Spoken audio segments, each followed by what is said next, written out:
Alright guys, welcome back to the channel where today we're taking a look at wrestling games that you'll never get to play as we take a look at 7 unreleased games from the likes of the WWE, WCW and TNA.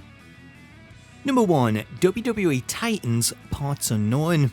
Kicking things off, we have WWE Titans Parts Unknown. This was a game that was being developed by the studio Next Level Games, who are best known for their work on Nintendo games like Super Mario Strikers, Punch-Out and Luigi's Mansion Dark Moon.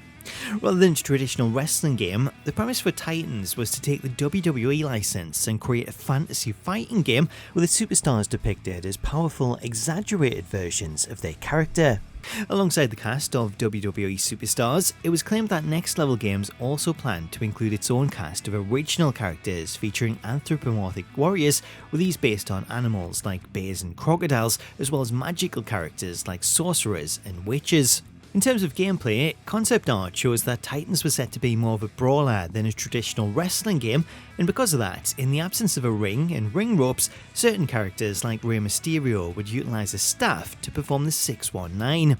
One of the game's core features was set to be the inclusion of destructible environments, as the artwork shows plans for a furnace sequence within a level that was dedicated to Kane, which when destroyed would cause fire to flare up and emit smoke into the environment. It's unclear when Titans was cancelled, as it was never officially announced, though it appears to have been planned for development during the PlayStation 2 era, meaning it was likely set to release between the early to mid 2000s.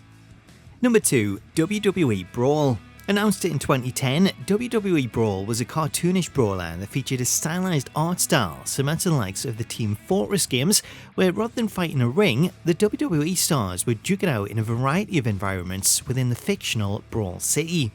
Like WWE Titans, the premise for the game seen the WWE superstars transformed into larger-than-life superheroes as they led a group of resistance fighters against the evil Mr. McMahon and his corporation. Characters in Brawl drew their inspiration from a lot of popular superheroes within the Marvel and DC universe, with a lot of stars featuring similar appearances and powers. For example, Triple H took on a Thor-like appearance wielding the legendary Hammer of the King, while the rated R superstar Edge had powers similar to Quicksilver from the X-Men, which allowed him to quickly move in fold space to warp from one area to another. Other characters like Rey Mysterio had Flash-like superpowers with speed and agility, while The Undertaker became the ultimate dead man, drawing on the power of souls. In a more original take, John Cena would draw from his chain gang persona, which allowed him to summon giant chains of energy to attack and bind his opponents. Each of the characters also came with a level that was themed around their persona, with John Cena's home area being a garage that was filled with cars, The Undertaker would wrestle in a creepy graveyard, and Triple H had his own castle. One of the coolest things about these stages was the fact that they were all fully interactive, as while brawling through the area, players could unleash crazy amounts of damage to the stage itself, with footage of the courthouse showing the level of destruction that was possible, with entire walls and sections completely destroyed. Unlike WWE Titans, which was cancelled early into development, WWE Brawl was much closer to being finished when the decision came to cancel the project, as the game had already been announced and shown off in the form of a trailer, with the developers later stating it was only a few months away from completion. Number 3. TNA Impact 2.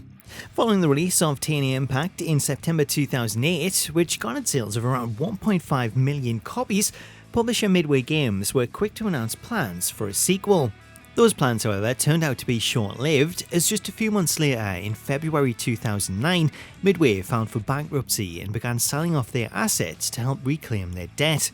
Despite the filing, speaking in an interview with ESPN in May 2009, Samoa Joe, who worked as a consultant on the original TNA Impact game, he revealed that he just got done recording another mocap session and brainstorming session where he was shown a mock-up of TNA 2. The mock-up shown to Joe showcased the game's menu design and included 2 new options, one being a belt match and the other one Bound for Glory. The latter appeared to be the name given to story mode, which was said to be a much darker story than the original, with the premise seeing your character fighting to break free from a demented asylum. According to Joe, Midway had taken on board all of the player feedback and put in a lot of features that fans wanted to see, along with a lot of things that were missing from the original. Later that month, Warner Bros. Placed a bid of $33 million to purchase the assets of Midway Games, though this didn't include the TNA license, which left the future of the game uncertain. Eventually, it was announced that South Peak Games had acquired the license in November 2009, though rather than go on to release TNA Impact 2, the game was quietly cancelled. Instead, South Peak chose to port the original TNA Impact over to the Nintendo DS and the PSP under the new name TNA Impact crossed the line.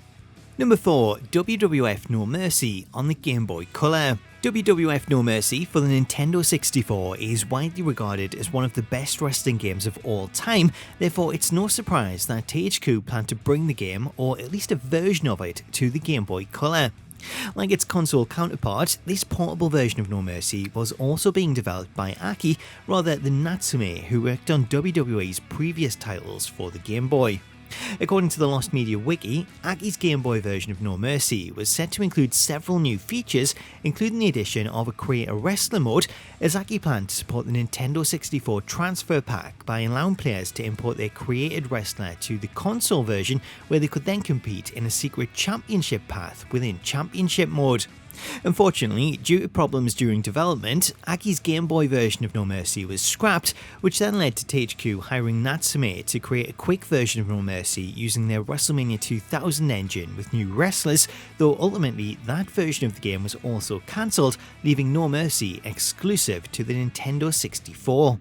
As a result of its cancellation, specifically the Aki version, there was no way for players to unlock the hidden championship path within championship mode officially. However, the mode could be accessed through the use of a cheat code using a GameShark cartridge as the feature was finished and ready to go.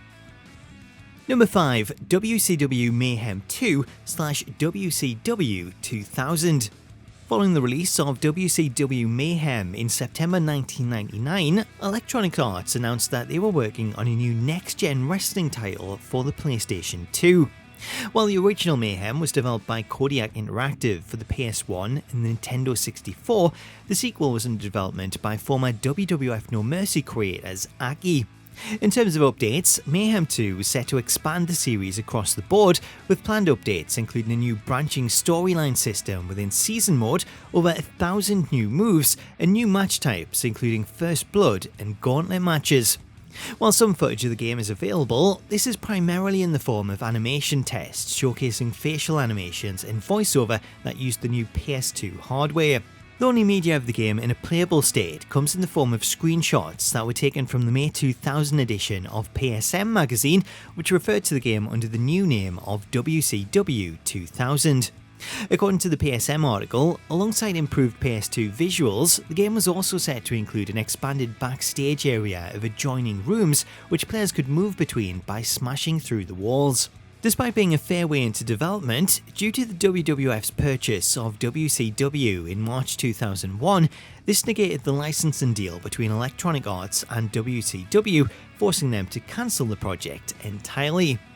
Following its cancellation, the engine that was developed for the game did go on to be used elsewhere, as the engine and the technology that was developed for it was used in EA's 2003 release, Def Jam Vendetta. Number 6. Smackdown vs Raw Online.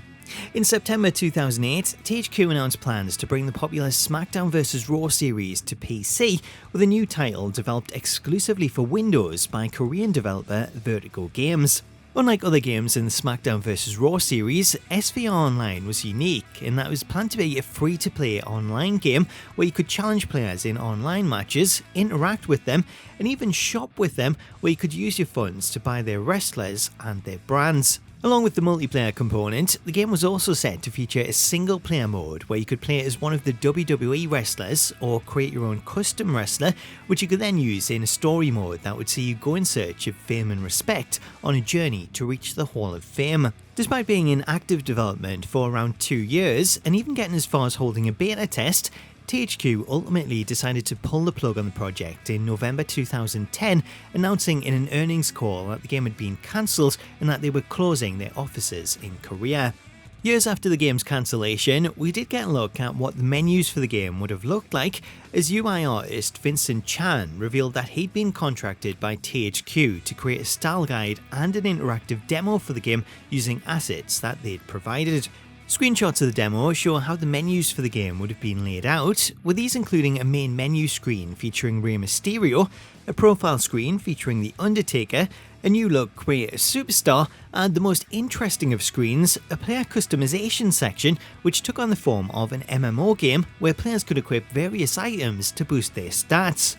As this was only a mock-up, the images and the text that were used were all placeholders from some of Vertigo Games' other titles, though it does give you an idea of what was planned. Number 7. WWE 2K21.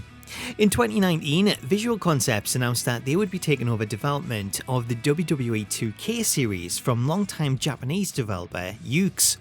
This change in development led to the disastrous release of WWE 2K20, a game that was so badly received due to it being riddled with bugs and glitches that 2K were forced to cancel WWE 2K21. The cancellation of 2K21 came during WWE's investor earnings call in April 2020, where WWE's interim chief financial officer, Frank Riddick, simply stated there's not going to be the launch of a game this year. Ultimately, the cancellation of 2K21 proved to be the right move, as this gave the developers the time they needed to recode parts of the engine and bring it up to modern standards by incorporating new technology.